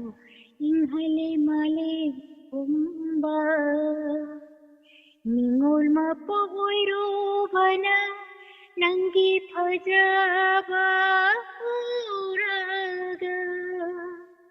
निंगोल मपोइरो बना नंगी फजबा उरागा लैता पम खंगे वाखल से हंखरो हंखरो हंखरो नंशु वारम लेनी उनसी सिंथा पोवदा उनसी सिंथा पोवदा Thank you, Miss. थागसरी यामना फजबा इसे यमा खुदोन तंबिरंबा ꯈꯪꯗꯦꯗ ꯏꯕꯨꯡ ꯀꯔꯤ ꯍꯥꯏꯅ ꯊꯥꯒꯠꯇꯣꯏꯅꯣ ꯏꯁꯩꯁꯦ 이세시 ꯐꯖꯃꯟꯗꯅ ꯉꯥꯎꯔꯦ ꯑꯗꯨꯅꯤ ꯇꯧꯔꯤꯁꯦ ꯉꯁꯥꯏꯒꯤ ꯁꯛꯇꯣꯔꯛꯄ ꯏꯁꯩꯁꯤ ꯂꯣꯏꯅ ꯊꯥꯒꯠ ꯈꯣꯟꯖꯦꯜꯁꯨ ꯊꯝꯒ ꯂꯣꯏꯅ ꯐꯩ ꯑꯗꯒꯤ ꯏꯁꯩꯁꯨ ꯂꯣꯏꯅ ꯐꯖꯩ ꯍꯥꯏꯇꯥꯔꯦ ꯑꯁꯦꯡꯕꯅꯦ ꯍꯟꯈꯔꯣ ꯍꯟꯈꯔꯣ ꯑꯁ ꯏꯆꯦꯅ ꯍꯥꯏꯔꯛꯄꯗꯣ ꯌꯦꯡꯉꯣ ꯉꯥꯎꯋꯦ ꯍꯟꯈ꯭ꯔꯣ ꯍꯥꯏꯗꯅ ꯉꯁꯥꯏꯒꯤ ꯑꯩꯈꯣꯏꯁꯦ ꯍꯜꯍꯟꯗꯧ ꯃꯥꯜꯂꯦ ꯍꯥꯏꯇꯥꯔꯦꯅꯦ ꯑꯁꯦꯡꯕ 이세시 ꯌꯥꯝꯅ ꯏꯪꯅ ꯐꯖꯕ ꯏꯁꯩ ꯊꯃꯣꯏꯁꯨ ꯌꯥꯝ ꯌꯥꯝ ꯅꯨꯡꯉꯥꯏꯖꯩ ꯁꯨꯕ ꯏꯆꯦ ꯁꯨꯅꯤꯇꯥ ꯑꯩꯗꯤ ꯄꯝꯄꯥꯝ ꯄꯥꯝꯖꯕꯩ ꯄꯪꯇꯧ ꯇꯧꯔꯕ ꯏꯁꯩ ꯃꯥꯅꯤ ꯑꯗꯨꯕꯨ ꯃꯥꯅꯤ ꯏꯆꯦ ꯑꯗꯨꯅꯦ ꯑꯁꯦꯡꯕ ꯑꯗꯨꯅꯦ ꯁꯛꯇꯣꯛꯑꯀꯥꯟꯗ ꯏꯆꯦ ꯋꯥꯈꯜꯗꯣ ꯈꯤꯇꯪꯗꯤ ꯅꯨꯡꯉꯥꯏꯔꯝꯒꯅꯤꯅ ꯈꯟꯖꯩ ꯅꯨꯡꯉꯥꯏꯔꯖꯥꯅꯤ ꯌꯥꯡꯗꯣꯡ ꯌꯥꯡꯉꯗꯅ ꯍꯣꯏ ꯉꯁꯥꯏꯒꯤ ꯁꯨꯝ ꯑꯋꯥꯕꯗ ꯐꯨꯝꯃ ꯁꯨꯝ ꯂꯩꯔꯝꯕꯗꯣ ꯊꯥꯒꯠꯆꯔꯤ ꯑꯗꯨꯅ ꯏꯆꯦ ꯃꯇꯨꯡꯗꯁꯨ ꯀꯣꯜ ꯇꯧꯕꯤꯔꯛꯇꯨꯅ ꯊꯧꯔꯝ ꯀꯌꯥ ꯁꯔꯨꯛ ꯌꯥꯕꯤꯌꯨ ꯍꯥꯏꯗꯤ ꯑꯗꯨꯝ ꯐꯖꯕ ꯇꯦꯂꯦꯟ ꯎꯠꯄꯤꯔꯛꯎ ꯊꯥꯒꯠꯆꯔꯤ ꯑꯁꯦꯡꯕ ꯁꯩꯁꯛꯄꯤ ꯃꯌꯥꯝꯅ ꯄꯥꯝꯅꯕ ꯁꯩꯁꯛꯄꯤ ꯍꯥꯏꯕꯗꯣ ꯂꯥꯏꯕꯛꯇ ꯑꯣꯏꯌꯨ ꯇꯝꯃꯝꯗꯕꯅꯤ ꯁꯤꯁꯤ ꯏꯁꯩ ꯇꯝꯍꯧꯗꯕꯅꯤ ꯃꯥꯅꯤ ꯀꯩꯒꯨꯝꯕ ꯇꯝꯃꯝꯃꯗꯤ ꯃꯥꯅꯤ ꯑꯗꯨꯝ ꯍꯣꯏ ꯂꯩꯗꯅꯀꯣ ꯂꯝꯗꯝꯁꯤꯒꯤ ꯍꯧꯖꯤꯛ ꯃꯌꯥꯝꯅ ꯁꯛꯅ ꯁꯣꯟꯅꯔꯤꯕ ꯁꯩꯁꯛꯄꯤ ꯑꯃ ꯍꯥꯏꯗꯣ ꯁꯣꯏꯗꯅꯃꯛꯀꯤ ꯑꯣꯏꯒꯅꯦꯕ ꯃꯥꯅꯤ ꯃꯥꯅꯤ ꯑꯗꯨꯕꯨ ꯍꯧꯖꯤꯛꯁꯨ ꯑꯗꯨꯝ ꯏꯆꯦꯅꯕꯨ ꯄꯥꯝꯃꯗꯤ ꯏꯁꯩ ꯀꯚꯔ ꯁꯣ ꯑꯃ ꯇꯛꯀ ꯅꯝꯊꯣꯛꯄ ꯌꯥꯏ ꯑꯗꯨꯝ ꯅꯝꯊꯣꯛꯄ ꯑꯗꯨꯝ ꯌꯥꯏ ꯑꯗꯨꯝ ꯌꯥꯅꯤ ꯑꯗꯨꯐꯥꯎꯒꯤ ꯆꯥꯟꯁ ꯌꯥꯝ ꯋꯥꯡ ꯂꯩꯈꯔꯦꯕꯀꯣ ꯏꯁꯩꯁꯦ ꯍꯣꯏ ꯇꯥꯕ ꯀꯥꯟꯗ ꯎꯝ ꯑꯗꯣ ꯂꯥꯛꯏꯕ ꯀꯣꯂꯔꯁꯤꯁꯨ ꯑꯁ ꯇꯠꯈ꯭ꯔꯦ ꯂꯧꯈꯠꯅꯍꯧꯗ꯭ꯔꯦ ꯑꯣ ꯑꯝꯇꯗꯤ ꯂꯧꯈꯠꯂꯧꯔꯁꯤ ꯂꯧꯈꯠꯂꯕꯅꯦ ꯑꯗꯨꯒ ꯇꯠꯈꯤꯕꯅꯤ ꯏꯆꯦꯒꯤꯁꯦ ꯑꯣ ꯍꯜꯂꯣ ꯍꯜꯂꯣ ꯍꯜꯂꯣ ꯇꯔꯥꯝꯅ ꯑꯣꯛꯆꯔꯤ ꯃꯤꯡ ꯂꯩꯐꯝ ꯍꯥꯏꯕꯤꯌꯨ ꯍꯤꯀꯠꯇꯒꯤ ꯍꯨꯏꯀꯞꯇꯒꯤ ꯃꯦꯗꯥꯝ ꯏꯆꯟ ꯀꯔꯤ ꯏꯁꯩ ꯉꯪꯕꯤꯗꯣꯏꯅꯣ ꯉꯁꯤ ꯏꯁꯩ ꯑꯃ ꯁꯨꯝ ꯁꯛꯂꯛꯀꯦ ꯍꯣꯏ ꯌꯥꯝ ꯐꯖꯗꯧ ꯃꯥꯜꯂꯤ ꯏꯁꯩꯁꯦ ꯍꯥꯏꯇꯥꯔꯦ ꯃꯨꯟꯅ ꯈꯜꯂꯒ ꯍꯥꯏꯔꯛꯏꯁꯦ ꯍꯧꯕꯤꯔꯁꯤꯔꯣ ꯍꯜꯂꯣ ꯍꯧꯖꯔꯛꯑꯒꯦ ꯍꯧꯕꯤꯔꯣ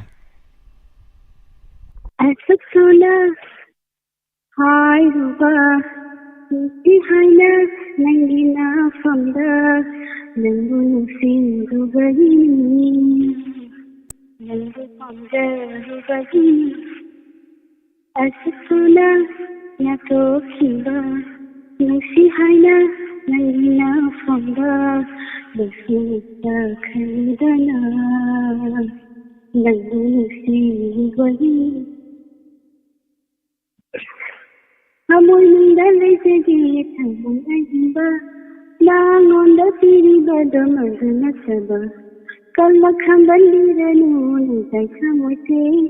ꯆꯤꯡꯅꯕ ꯊꯥꯗꯣꯛꯂꯣ ꯄꯨꯛꯅꯤꯡ ꯂꯩꯇꯥꯔꯣ ꯈꯝꯕꯟꯕ ꯐꯥꯎꯔꯤꯕ ꯅꯪꯒꯤ ꯊꯃꯣꯏꯗꯣ ꯎꯗꯅ ꯍꯜꯂꯔꯣꯏ ꯉꯁꯤ ꯅꯨꯃꯤꯠꯇ ꯆꯤꯡꯅꯕ ꯊꯥꯗꯣꯛꯂꯗꯤ ꯏꯁꯨ ꯏꯟꯕꯤꯔꯣ ꯎꯗꯅ ꯍꯜꯂꯔꯣꯏ ꯉꯁꯤ ꯅꯨꯃꯤꯠꯁꯦ ꯌꯥꯕꯤꯔꯣꯅꯦ ꯅꯪꯕꯨ ꯉꯥꯏꯕ ꯋꯥꯔꯦꯅꯦ ꯑꯩꯗꯤ ꯌꯥꯖꯔꯦ ꯍꯣꯅꯨꯁꯤꯕ ꯄꯨꯕꯤꯔꯣ ꯅꯨꯡꯁꯤꯅ ꯅꯥꯛꯇ ꯏꯁꯉꯥꯎꯔꯤ ꯅꯉꯣꯟꯗ ꯃꯧꯁꯥꯒ ꯃꯥꯟꯅꯗ꯭ꯔꯦ ꯅꯨꯡꯁꯤ ꯄꯥꯛꯇ ꯇꯥꯎꯔꯤ ꯑꯩ ꯋꯥꯏꯈꯣꯔꯤ ꯈꯨꯁꯤꯊꯥꯡ ꯎꯁꯃꯥꯟꯕ ꯋꯥꯍꯩꯁꯤꯡ ꯄꯨꯟꯗꯨꯅ ꯊꯝꯕꯤꯔꯤ ꯋꯥꯈꯜꯁꯦ ꯉꯥꯎꯔꯤ ꯅꯉꯣꯟꯗ ꯃꯧꯁꯥꯒ ꯃꯥꯟꯅꯗ꯭ꯔꯦ ꯅꯨꯡꯁꯤ ꯄꯥꯛꯇ ꯇꯥꯎꯔꯤ ꯑꯩ ꯋꯥꯏꯈꯣꯔꯤ ꯈꯨꯁꯤꯊꯥꯡ ꯎꯁꯃꯥꯟꯕ ꯋꯥꯍꯩꯁꯤꯡ ꯄꯨꯟꯗꯨꯅ ꯊꯝꯕꯤꯔꯤ ꯋꯥꯈꯜꯁꯦ ꯅꯪꯒꯤ ꯃꯪꯂꯥꯟꯗ ꯀꯥꯎꯖꯕ ꯉꯥꯎꯖꯕ ꯊꯃꯣꯏꯁꯦ ꯄꯨꯟꯁꯤꯟꯕꯤꯔꯣ ꯆꯠꯇꯅ ꯅꯨꯡꯁꯤ ꯃꯔꯤꯅ ꯇꯥꯍꯜꯂꯦ ꯅꯪꯁꯦ ꯂꯩꯇꯒꯤ ꯅꯨꯡꯁꯤꯕꯤ ꯄꯥꯝꯃꯧꯕꯤ ꯑꯣꯏꯍꯜꯂꯣꯏ ꯀꯅꯥ ꯃꯠꯇꯁꯨ ꯀꯨꯝꯖ ꯈꯨꯗꯤꯡꯒꯤ ꯌꯥꯕꯤꯔꯣꯅꯦ ꯅꯪꯕꯨ ꯉꯥꯏꯕ ꯋꯥꯔꯦꯅꯦ ꯑꯩꯕꯨ ꯌꯥꯖꯔꯦ ꯍꯣꯅꯨꯁꯤꯕ ꯄꯨꯕꯤꯔꯣ ꯅꯨꯡꯁꯤꯅ ꯅꯥꯛꯇ ꯂꯣꯏꯖꯔꯒꯦ ꯁꯥꯔ ꯑꯃꯗꯤ ꯍꯧꯖꯤꯛꯀꯤ ꯏꯁꯩꯗꯨꯕꯨ ꯏꯕꯨꯡ ꯉꯪꯕ ꯍꯩꯒꯗ꯭ꯔꯣ ꯍꯧꯖꯤꯛ ꯏꯁꯩꯗꯣ ꯑꯩ ꯉꯝꯗꯧ ꯃꯥꯟꯗꯦꯕꯣ ꯑꯁꯦꯡꯕ ꯊꯥꯖꯗꯕ ꯋꯥꯅꯤꯗ ꯃꯦꯗꯥꯝ ꯏꯆꯟꯅ ꯉꯪꯊꯣꯔꯛꯄꯗꯣ ꯍꯣꯏ ꯌꯥꯝꯅꯁꯨ ꯅꯣꯡꯁꯨ ꯀꯟꯅ ꯆꯨꯏꯌꯦꯕ ꯑꯗꯨꯅ ꯄꯥꯈꯠꯄꯣꯏ ꯂꯥꯛꯄꯣꯏ ꯇꯥꯔꯝꯒꯗ꯭ꯔꯥꯅ ꯌꯥꯝ ꯐꯖꯅ ꯉꯥꯡꯊꯣꯔꯦ ꯑꯗꯣ ꯅꯣꯡꯁꯦ ꯌꯥꯝ ꯀꯟꯅ ꯇꯥꯏ ꯇꯥꯐꯝ ꯈꯪꯗ꯭ꯔꯦ ꯄ꯭ꯔꯣꯒ꯭ꯔꯥꯝꯁꯦꯅ ꯃꯌꯥꯝ ꯑꯗꯨꯝ ꯍꯥꯏꯕꯤꯔꯛꯑꯦ ꯃꯥꯏꯀꯩ ꯑꯌꯥꯝꯕ ꯅꯣꯡꯁꯦ ꯂꯣꯏ ꯍꯩꯊꯔꯕꯖꯥꯠꯅꯤ ꯍꯧꯖꯤꯛꯁꯦ ꯅꯣꯡ ꯁꯨꯝ ꯇꯥꯕꯒꯤꯕꯨꯗꯤ ꯀꯩꯁꯨ ꯈꯟꯗꯦ ꯑꯗ ꯏꯁꯤꯡ ꯏꯆꯥꯎ ꯊꯣꯛꯂꯛꯀꯗ꯭ꯔꯅ ꯄꯥꯈꯠꯄ ꯑꯃꯁꯨ ꯌꯥꯎꯔꯛꯑꯦ ꯉꯁꯥꯏꯒꯤ ꯂꯧꯁꯤꯡ ꯎꯕꯗ ꯌꯥꯝꯅ ꯄ꯭ꯔꯣꯕ꯭ꯂꯦꯝ ꯊꯣꯛꯄꯗꯨꯀꯣ ꯍꯣꯏ ꯍꯧꯖꯤꯛꯁꯨ ꯂꯧꯁꯤꯡꯗꯨꯅ ꯂꯧꯁꯤꯡ ꯑꯣꯏꯈ꯭ꯔꯦ ꯑꯗ ꯍꯟꯗꯛꯀꯤ ꯏꯆꯥꯎ ꯊꯣꯛꯈꯤꯕ ꯈꯨꯊꯣꯛꯁꯤꯗꯕ ꯄꯥꯈꯠꯂꯦ ꯅꯣꯡ ꯈꯤꯇꯪ ꯆꯨꯕꯒ ꯍꯦꯛꯇ ꯊꯨꯝꯃꯗ꯭ꯔꯅ ꯈꯟꯕꯤꯗꯣ ꯇꯧꯔꯦꯕ ꯃꯥꯅꯦ ꯊꯥꯒꯠꯆꯔꯤ ꯃꯦꯗꯥꯝ ꯏꯆꯟ ꯏꯁꯩ ꯐꯖꯩꯍꯦ ꯐꯖꯩ ꯌꯥꯝ ꯐꯖꯅ ꯈꯨꯗꯣꯟ ꯇꯝꯕꯤꯔꯝꯃꯤ ꯌꯥꯝ ꯐꯖꯩ ꯊꯥꯒꯠꯆꯔꯤ ꯑꯗꯣ ꯏꯕꯨꯡ ꯃꯇꯝꯁꯦ ꯂꯩꯇ꯭ꯔꯕꯅꯤꯅ ꯀꯣꯂꯔꯁꯦ ꯂꯧꯈꯠꯂꯔꯣꯏꯁꯤꯀꯣ ꯉꯁꯤꯒꯤꯗꯤ ꯃꯈꯥ ꯇꯥꯔꯛꯄꯁꯦ ꯀꯣꯂꯔꯁꯦ ꯂꯥꯁ ꯑꯣꯏꯁꯟꯈ꯭ꯔꯁꯦ ꯍꯥꯏꯔꯣ ꯂꯥꯁ ꯑꯣꯏꯁꯟꯈ꯭ꯔꯁꯦ ꯑꯗꯣ ꯇꯦꯟꯇꯛ ꯇꯧꯕ ꯀꯣꯂꯔ ꯑꯃꯗꯤ ꯂꯥꯛꯑꯦ ꯂꯧꯈꯠꯂꯁꯤꯔꯥ ꯏꯕꯣ ꯂꯥꯁ ꯑꯣꯏꯁꯜꯂꯁꯤ ꯁꯤꯅ ꯍꯣꯏ hello good evening Hello, good evening, ma'am. Miss. Yam kuire ko Lintoy thengna Hi, Miss. Ado Miss ki sai ya ngasai ani doi sengdo. Sar sar jiban ge amoi ani ki sai do yam phajai. Ado ga Miss seng asi do yam phajai. Amukasu thank you. Thagapirapagi Lintoy. Nusiba je nungsinaba haise ifada phajai haidoni ko. Hi, ado nungju nungsiba aduga Miss ki phajaba ju rum phajaba dogin. Thank you. Ado Lintoy bu kari seng ang video no asi se thajadana call ga phangbasibo. Miss ka sar machaga ani program to bazida ai je harau mangiduna isai je ama eta saglage. Hoi ngasagi thoram je sum yengaroi saruk yararoi kan khalambase ngasagi akhoi phamjalakpise ngamdabiduni ba tawrisi char hoi yam nungai je thoram asibu saruk yabirakpa karam isai khudon tambidoino hobirasiro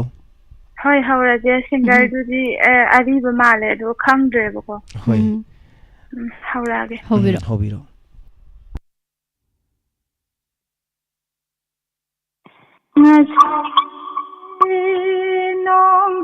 Sina aibu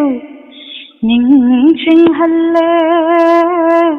Thauduk ama Ngasigi Nongjo sina aibu Ning halle Thauduk ama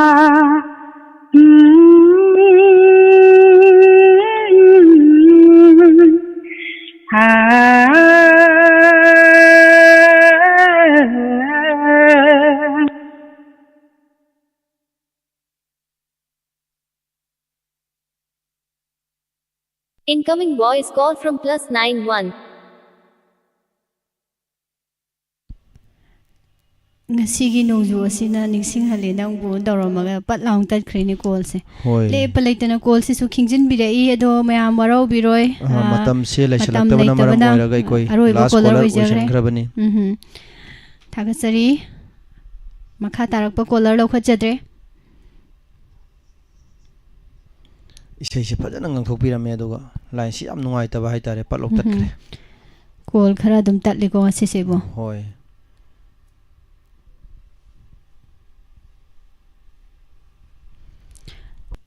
loisilakpasibu ngasai adum chanabi ama oinane hoi kara duk lawba haigadra lawdaba haigadra khangdre kawre music to sum tagidabana hoi isei phajara kanda kainu khangdida Lintoy gi call se tathokre warobi ade Thongram Premjit good evening iche Supriya weather ga yamna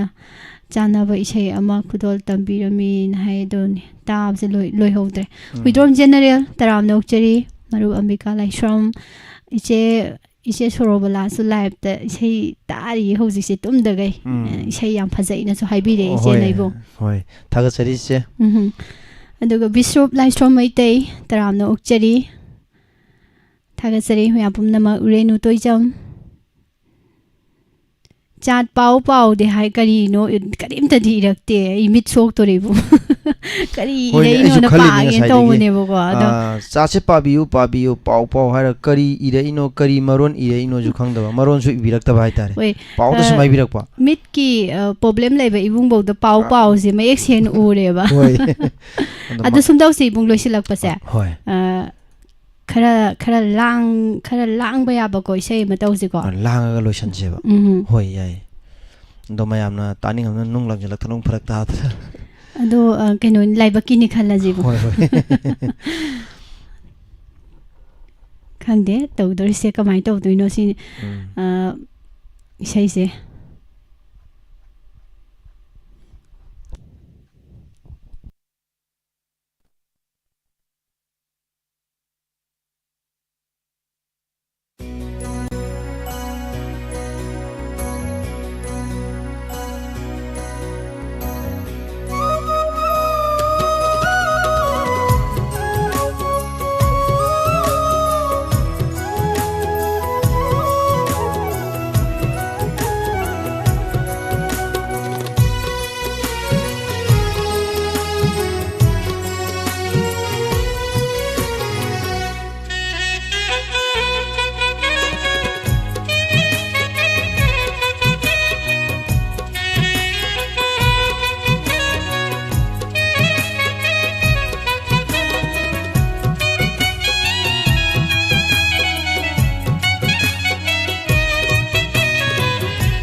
ma'am अपन खजितंग थोखरे खरा लांग बेसै Saxena तौरगा track से अमता फंगद्रबा यावरमद्रबा हौजिकान जे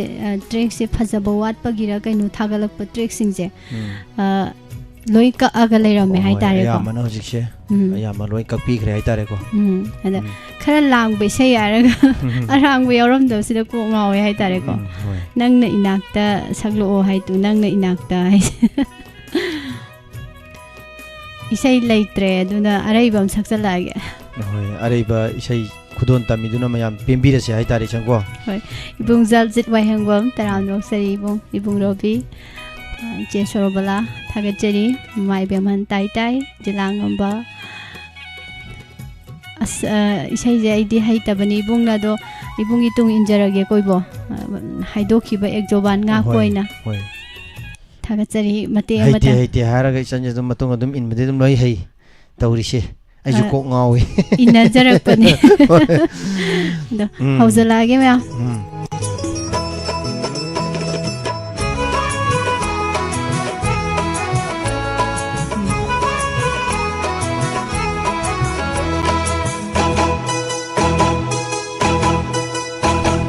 ngawrabi mai thonggi angamba khajai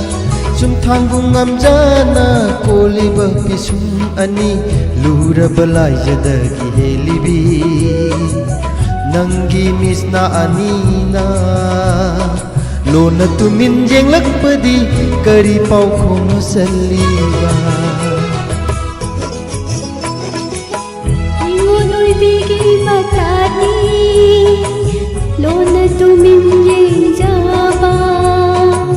wahang su hang zakhide pau khong su chang zakhide lâu sinh lấy ba pa khango sita tau binaru habanda urum ti jani nungsi mai sa lang jani nungsi mai sa lang jani accident thok bai do si ko ma sai salak pa kana sur ama ka dang chen gi bla ne sai sai de mang gi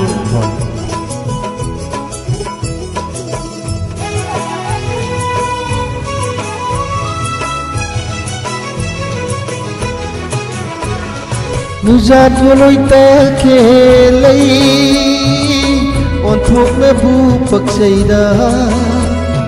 leirang ta khelaina khanan jabini thayam leinam yeliba basantagi malangba na tauda kalakuna nuzai pupji khalali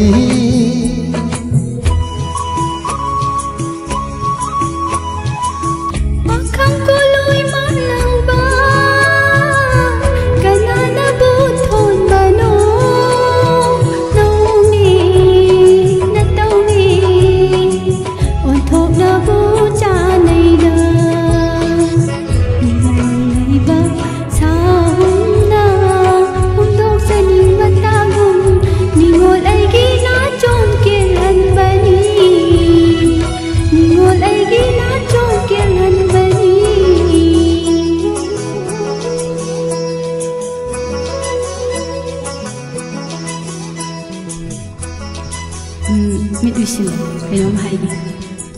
kari haidoi phare du ore ai nuzana ki nakada mo hana yelai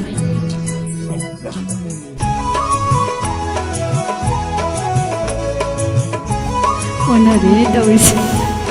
on thok na bi ni sai ona hauba oina chawa khona hauba khamban jaw na tau yengi lagna bani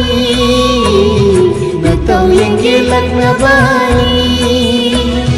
thawasu hapjasu na haki ai chu khani pamubi nangna sauba uningduna ai su aduk lagna bani langjakiba iran sing ngapiu ko sibi ngapiu ko nung sibi ngaurabi mai tonggi angang bakhajai sumthangum ngamjana koliba pisum ani lurabalai jadagi helibi nangi misna anina lona tumin yenglakpadi kari pau khono saliba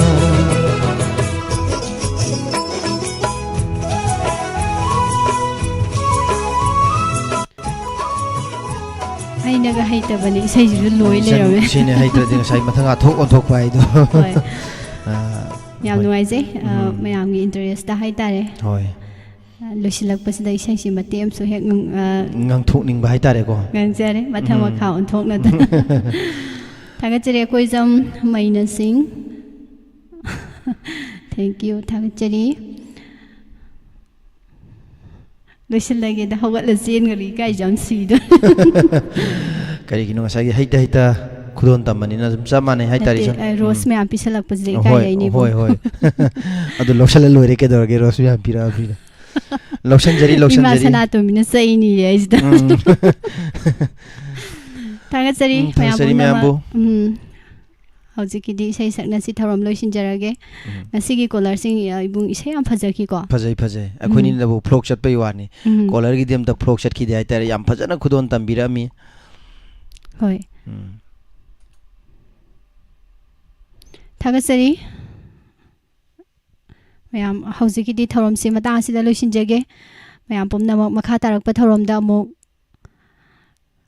ꯁꯨꯃꯥꯡ ꯂꯤꯂꯥꯒꯤ ꯗꯥꯏꯂꯣग ꯄꯨꯗꯨꯅ ꯂꯥꯛꯆꯒꯦ ꯃꯌꯥꯝ ꯁꯔꯨꯛ ꯌꯥꯃꯤꯟꯅꯁꯤ ꯂꯣꯏꯅꯅ ꯇꯣꯉꯥꯟ ꯇꯣꯉꯥꯟꯕ ꯄꯨꯡꯐꯝꯁꯤꯡꯗ ꯃꯈꯜ ꯃꯊꯦꯜꯒꯤ ꯊꯧꯔꯝꯁꯤꯡ ꯅꯨꯃꯤꯗꯥꯡꯒꯤ ꯑꯗꯨꯃꯛ ꯃꯌꯥꯝꯒꯤꯗꯃꯛꯇ ꯁꯦꯝ ꯁꯥꯗꯨꯅ ꯊꯝꯖꯔꯤ ꯄꯨꯝꯅꯃꯛ ꯁꯔꯨꯛ ꯌꯥꯕꯤꯌꯨ ꯍꯧꯖꯤꯛꯀꯤꯗꯤ ꯏꯁꯩ ꯁꯛꯅꯁꯤ ꯊꯧꯔꯝ ꯃꯇꯥꯡ ꯑꯁ꯭ꯋꯥꯏꯗ ꯂꯣꯏꯁꯤꯟꯖꯔꯦ ꯄꯨꯝꯅꯃꯛꯄꯨ ꯄꯨꯁꯄꯔꯥꯅꯤ ꯂꯥꯏꯁ꯭ꯔꯝ ꯑꯃꯗꯤ ꯖꯤꯕꯟ ꯅꯥꯎꯔꯦꯝ ꯑꯅꯤꯅ ꯈꯨꯔꯨꯝꯖꯔꯤ